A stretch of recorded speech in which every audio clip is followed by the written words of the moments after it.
Hello, everyone, and welcome back to another episode of our bilingual journey into French culture and history. I'm Thomas, and today we are dimming the lights. We are moving away from the bright cafes of Paris to the rugged, windswept coasts of Brittany. We have a story that is perfect for a late night listen. It's a local legend known as the Midnight Baker. Bonjour Thomas et bonjour à tous. Oui, c'est une histoire parfaite pour se donner des frissons. En français, on l'appelle la légende du boulanger de minuit. C'est un conte très populaire dans le Finistère. So, David, before we get into the scary details, let's set the scene. Where exactly does this story take place? You mentioned the Finistère. Exactement. L'histoire se déroule dans un tout petit village isolé près de la mer. Imaginez des falaises grises, la brume qui vient de l'océan et des maisons en pierre. Nous sommes en 1850-1850. À cette époque, la boulangerie était le cœur du village. Right, the bakery was the heart of the village. Bread is life in France, after all. But this specific bakery was different. Introduce us to our main character, the baker. Il s'appelait Pierre. C'était un homme solitaire, très grand et très maigre. Personne ne connaissait sa famille. Il est arrivé au village un soir d'automne, avec juste un sac sur le dos. Sophie joins us today to add some color to the story. So Pierre was a loner, tall and thin, who arrived with just a bag on his back.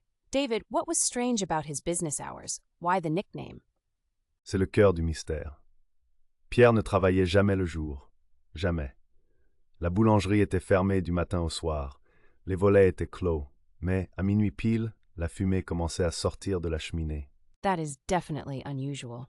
Closed all day, shutters tight, but at the stroke of midnight, minute pile, smoke would start rising from the chimney. Did the villagers find this suspicious? Oh, absolument.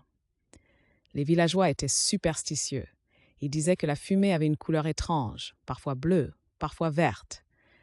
Et l'odeur, c'était pas une odeur de pain ordinaire. Strange colored smoke and a smell that wasn't quite like normal bread. Yet, people still bought it, didn't they? Oui, ils n'avaient pas le choix. C'était la seule boulangerie à des kilomètres. Et le matin, à l'aube, on trouvait des paniers de pain frais devant la porte.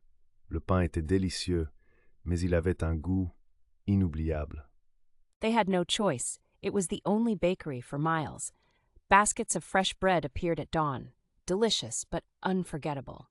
David, explain the vocabulary of the bakery for our listeners before things get darker. Bien sûr. Alors le four, c'est the oven. La farine, c'est flour. La pâte, c'est the dough. Et pétrir, c'est le verbe to knead. On dit que Pierre pétrissait la pâte avec une force surhumaine. He kneaded the dough with superhuman strength. Okay, so the tension builds. One night, curiosity got the better of someone, right? C'était un jeune garçon nommé Jean. Il était très curieux et un peu imprudent. Une nuit de novembre, il a décidé d'espionner le boulanger. Il voulait voir le secret de la pâte. A young, reckless boy named Jean decided to spy on Pierre one November night. He wanted to know the secret of the dough. David, take us through that night. What did Jean do? Il faisait froid. Le vent soufflait fort. Jean s'est approché de la boulangerie. Il a grimpé sur un tonneau pour regarder par la petite fenêtre en haut du mur. À l'intérieur, il n'y avait pas de lumière, seulement la lueur rouge du four. So Jean climbs a barrel to peek through a high window. Inside, no lights, just the red glow of the oven. La lueur rouge. What did he see Pierre doing? Jean a vu Pierre devant une table immense, mais Pierre ne parlait pas tout seul. Il parlait à son ombre, et l'ombre ne suivait pas ses mouvements. L'ombre bougeait toute seule. That gives me chills. Pierre was talking to his shadow, but the shadow was moving independently. It wasn't mimicking him. David, what was happening with the dough? C'est la partie la plus effrayante. Pierre ne mettait pas d'eau dans la farine. Il tenait une petite fiole, une bouteille en verre noir. Il versait un liquide sombre dans la pâte. Et quand le liquide touchait la farine, la pâte semblait crier. Un petit cri aigu. He wasn't using water. He poured a dark liquid from a black vial, and the dough seemed to scream when it touched the flour. A high-pitched scream. Did Jean stay on the barrel? Non, il était terrifié. Il a voulu descendre, mais il a glissé. Il est tombé avec un grand bruit. Bam!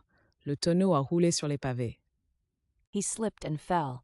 The barrel rolled on the cobblestones. Pierre must have heard that. Immédiatement, la porte de la boulangerie s'est ouverte. Mais Pierre n'est pas sorti. C'est l'ombre qui est sortie, une ombre longue qui s'étirait sur le sol vers Jean. Pierre didn't come out, the shadow did.